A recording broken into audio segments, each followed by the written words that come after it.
to my very special Let's Play series. This is part of my 5 Days of Future series, and we are playing Back to the Future Part 2, The Good Game. For those of you who do not know, I'm your host, Gaming Jay, and today over the next couple of days, I am playing 5 Days of Back to the Future in honor of the anniversary of Back to the Future coming up on October 21st, 2015. And we are playing Back to the Future Part 2 on the Amiga. This is a game that I had not heard of until I did research for this series, but as you can tell from this amazing retro opening, this game is going to be awesome. Okay, we got starring me as Marty McFly, Dr. Emmett Brown, Jennifer, Biff Tannen, Griff Tannen, 3D Match, Skinhead, Starlights, the Hill Valley Police Department, and the friends and family are even included. I think this qualifies as an A for effort. So as I said, I had never heard of this game before, but in doing some research to figure out what Back to the Future games I could play that would be fun, I stumbled upon this game, and it just looked really neat. Although there are long load times, so I'm going to have to cut it right here. Oh no, never mind. I will cut the next load time. Marty, says Doc, you've got to come back with me. Where? Back to the future. Thrilling, right? Okay, here we go. This is Back to the Future Part 2. It's got some sweet hoverboard action going on here. Get out of my way, old Biff. What's actually kind of funny is this game, at least the first level, is very much... Oh, darn it. I was going to say, like the old... Hey, there's Doc. What's up, Doc? Okay. Anyway, the first level of this game is a lot like the old NES game where you're kind of walking and all sorts of things are getting in your way. Like, oh, there's Griff! That's Griff! Get out of here, Griff! Oh, man. It is really easy to die, though. I need a better strategy than... Hey, Doc, how about some help, man? I need a better strategy than just punch and die. Oh, look at that. I somehow did an awesome jump. And I beat up one of Biff's thugs. Yeah, I did. Beat up a girl, too, because I'm Marty McFly. Okay, I gotta watch out for that car. Oh, man, it's like I'm stuck against the back of the screen there. It's a really weird game in terms of the controls. It may look like I'm kind of being bad in terms of moving around, but it's sort of really hard to make yourself move forward. Did you guys see Jaws 19 right there? That was pretty cool. The graphics, as I say, for this game look really sweet, and it's really relevant to the game, and I'm hoping I can get past more than the first level, because the second level looked like every level switches genres, it seems. Like the first level, you're on a hoverboard, skating around Hill Valley. The second level is like a stealth game, almost. Although, I was trying to look up instructions for what you were supposed to do on that level, and I couldn't find a thing. And I watched someone else's Let's Play where they weren't talking, they were just kind of showing how it could be done. And, okay, Griff, man, get away. And yeah, long story short, this will be an interesting game. Oh, damn it! One hit from that freaking car, and then you're back at the beginning. Okay. Is that the Almanac? Did I just get the Almanac? It's old Biff. So Back to the Future 2 is one of my all-time favorite movies. It is such a great flick. I think I may have said in the last video, and if I didn't, that Back to the Future Part 1 I didn't like as much as a kid because it was the more boring one. But as an adult, I really, really like Back to the Future 1. I think more so than Back to the Future 2. Oh man, I beat her up and then she got hit by a car. Whoa! He can grab onto the back of the car like in the movies! That is so awesome. Oh yeah! If this game had better controls, this would be amazing. But it's, okay, I'm holding forward now. I'm holding forward. Now he finally goes. Like, it takes a while. There's sort of a lag, a delay. Okay, I'm going to press forward now. Okay, well that time he went, whatever. Yeah, it's hard to be precise with this. Go away, Griff. Go away, Griff. Ah, oh, damn it. I have a suspicion I'm not going to get past level 1 here. So Back to the Future 2, I loved as a kid. I think I like number 1 better as an adult. But number 2, you know what? It was on recently. I've seen it so many times, but it was on a TV marathon of Back to the Futures. And so I watched it, obviously. I mean, what else are you going to do? You're not going to not watch it. And there were things that I picked up watching it this time that I liked, you know, and I hadn't thought of before. And so it's really neat to me that a movie like this, even today, you can still be finding things that are cool about it. Damn it. Okay. This may be a relatively short video of me talking over playing the first level a couple times, but hey, I mean, I never claimed to be a pro at Back to the Future Part 2.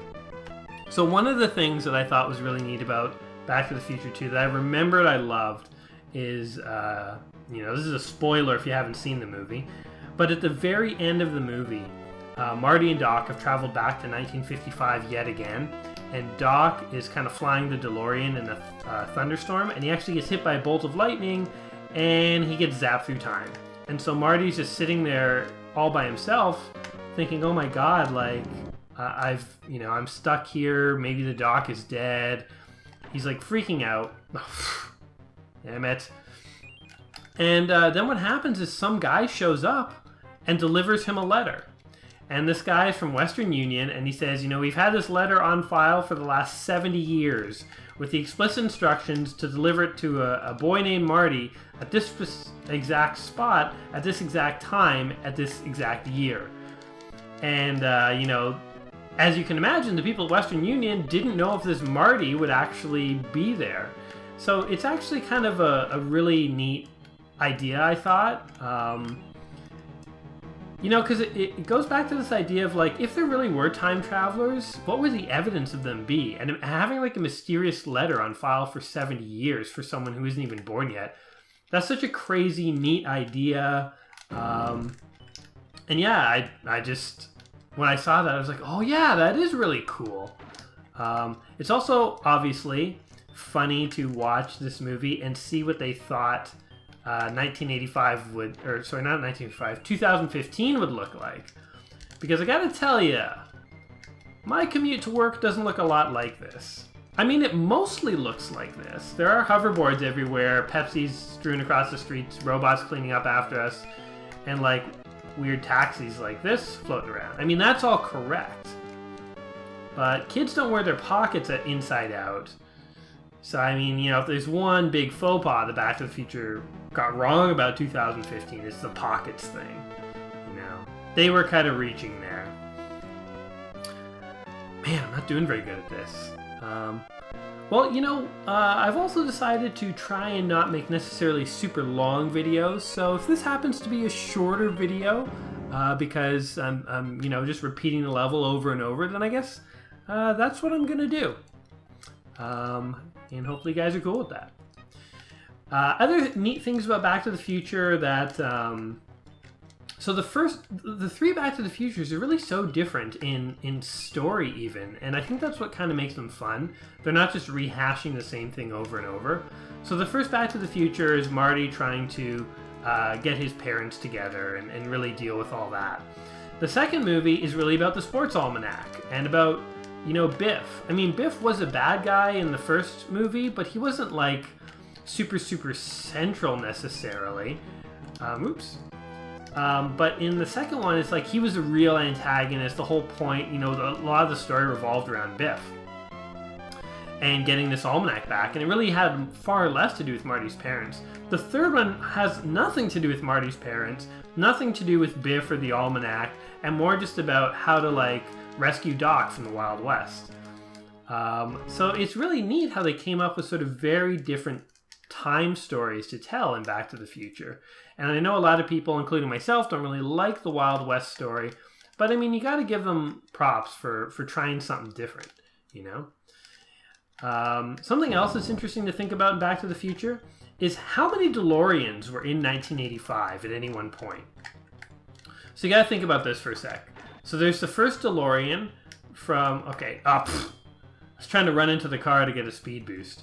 So there's the first DeLorean from Back to the Future Part 1 that was sent back in time with Marty. Okay, that one's a given. There's a second one from Back to the Future Part 2 from when Marty and Doc go back to 1955 to get the Sports Almanac from Biff. Okay. There's also another one, actually, that was there the whole time that we didn't know about from the Wild West, sitting in a cave. So there's 3 Back to the Future. There's 3 DeLoreans. There's actually a 4th DeLorean because there's one when old Biff travels back in time to give himself the book. There's 2 DeLoreans from the sort of Back to the Future Part 2, right? There's the one that Marty and Doc took back and the one that old Biff took back. So there's 4 DeLoreans. There might even be a 5th, actually. This isn't, news. You can go up. Other people have done the calculations to show how many DeLoreans were in 1955 and when. And there's 4 that I can think of. There might actually even be a 5th that I'm blanking on right now. But that's crazy to think about, And, this is what would happen if time travel were invented. If time travel occurred in a DeLorean car and a bunch of people were going back to the same time, you could get instances where there were dozens of copies of the same person from different points all in the same time. And that's another thing that I think is really cool, and that they don't explicitly kind of lay out in Back to the Future, but if you think about it, it's totally happening behind the scenes. Something else really cool about Back to the Future Part 2 that I thought of just the other day driving into work. Again, I'm still discovering new things. Oh, well, come on, I want to grab the back of it. Anyway, one of the other cool things that I thought of was, okay, you know how old Biff, where am I? Oh, I was holding on to the car. Griff, you stay away. I will punch you. That's it. Go back to your grandpa. So another thing that I thought of that's pretty cool is, okay, old Biff gives a sports almanac to his younger self to help him cheat at sports.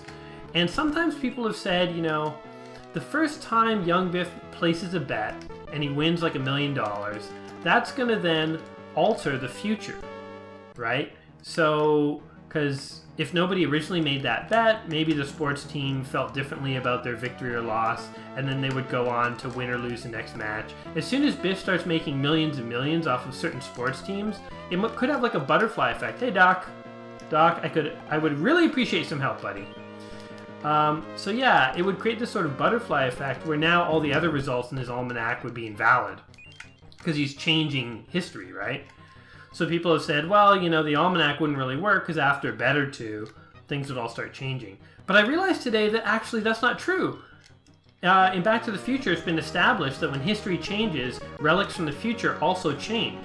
So yeah, Biff may place some bets and alter sports history, but then the altered history would then be reflected in the almanac. The almanac would fade and the statistics would change to reflect the new history. So actually, that almanac would continue to work in theory forever, because any changes Biff made to the past would just get reflected in the almanac. So yeah, that really is something I've heard people mention as a plot hole. And thinking about it today, I was like, actually, it's not a plot hole. And again, it's pretty cool that even today, after seeing the movie dozens of times, you can still figure out cool stuff about it. I always like these boxes of Laserdisc recycling, like it's in the movie too. It's such a random take on the year 2015. And also, can we talk about Doc's plan for a second? His plan didn't make a lot of sense when he brought Marty to the future. It was like, alright, so your kid gets into trouble here, so we're going to go to the year 2015 and change the future. But in bringing you, the kid's dad, to the future, I have now actually changed the past, so the kid may have a different experience growing up, butterfly effect and all that stuff. So really, what was the point of going to the future other than to give us an amazing chase scene? Ooh, actually placed. So yeah, Doc's plan didn't make a lot of sense, but hey, you know what? That's fine, because we love the Doc. Jaya. No, just Jay, man. Can we revel in these sweet tunes for just a second, though? Have you heard a better computer rendition from, an old game? This is back in the day when, games on the computer were more advanced than games on the home consoles. And And you know that those days are long gone. So yeah, they did a great job with this game. I will say I'm having trouble with the controls. I'm not talking about the game all that much because, as you can see, I'm not really doing too hot with all the controls here. And maybe I'll go through one more time. I want to look at my list to see what I even want to talk about. Because, again, there's so much I want to say in these 5 Days of Future videos. I want to make sure I don't forget anything. So what else we got? Back to the Future 1, that's the sort of adventure. Back to the Future 2, that's the action movie. Back to the Future 3 is the crappy Western. We all kind of know. I've already talked about how the movies are quite different from each other. Oh yeah, the rest of the ending of Back to the Future 2, though, just superb. He gets the letter. It's from the doc in the Wild West. Then he runs to where the doc is currently sending he's sending Marty from the first movie back into the year 1985, and he comes running around the corner just as Doc sends the first DeLorean back through time. I mean, that's just such a great, amazing scene. What are you doing here, Marty? I just sent you back to the future. And he says, I'm back from the future. One thing that totally kind of got overlooked in the Back to the Future sequels, though, are those Libyan terrorists from the first movie. They're never really mentioned again, never brought up. It's kind of funny when you think about it. It's the one real thing that stands out from the whole Back to the Future series.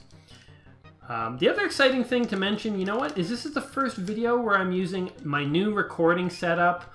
I'm trying to use new settings on my mic to take care of echoes. I've got a new setup to record the video, so hopefully it gets better quality video, and I can start doing Xbox and stuff. Man, I said I'd do one more, and it really just flew on by. In the interest of keeping these videos from becoming unwieldy, though, I think that's as far as we're going to get in Back to the Future Part 2. Clearly, my skills at old Amiga games here, this is an Amiga game, by the way, they are not up to par because I can't get to level 2. Believe it or not, I was trying, and it's so hard to explain why the controls were bad. I'm hearing a little crackling in the audio. I hope that's not coming through for you guys. But if it is, I really think it's this Amiga that I'm using here. I've never had a crackling problem. A, B, B, B, C, C, C, D, D, D. Can you tell no one's played this really but me? And how sad is it when you can't place on the high scoreboard, or you barely place, and nobody else has really played? We're just going to forget about this one, but if nothing else, I would say this game was totally worth playing for the amazing graphics and sound for the time it was put out. I mean, we played Back to the Future 1 on the NES. It had almost nothing to do with Back to the Future. The next game that I'm going to upload tomorrow, which actually I've already played, I've already recorded that video, it's another Nintendo game, and once again, it has almost nothing to do with Back to the Future. At least this one, we saw Doc, we saw Marty, we saw the DeLorean, we heard the music, we saw Griff, we saw old Biff, we saw the year 2015 in all its awesome, I guess it should be 16-bit goodness, but it's old retro classic goodness. Anyway, guys, if you have enjoyed this video, I want you to give me a like, give me a subscribe, and I will be back tomorrow with another Back to the Future game, because of course, this is a very special week. Back to the Future Day happens October 21st, 2015, and that's just a couple days away. So tune in tomorrow for another episode of 5 Days of Future, and until then, guys, peace.